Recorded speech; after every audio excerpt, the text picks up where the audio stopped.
সরকারি তিতুমীর কলেজের শিক্ষার্থীরা মহাখালী রেলপথ অবরোধ করেছেন। এতে ঢাকা রেলওয়ে স্টেশন থেকে ছেড়ে আসা একটি ট্রেন আটকে যায়। সোমবার বিকেল 4:45টার দিকে তিতুমীর কলেজের সামনে থেকে মিছিল নিয়ে এসে শিক্ষার্থীরা এ অবরোধ করেন।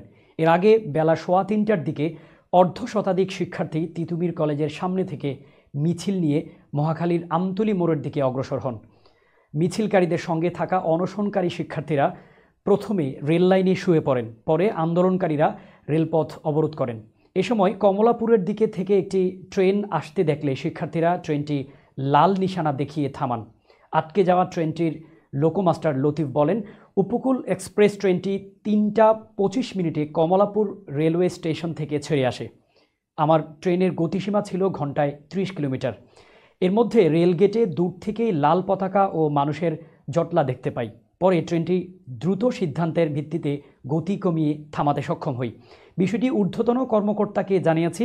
এর আগে আজ 11টার পর টানা 5ম দিনের মতো কলেজের সামনের সড়ক অবরোধ করেন শিক্ষার্থীরা। সড়কের উভয় পাশে বাঁশ দিয়ে অবরোধ তৈরি করে অবস্থান নেন।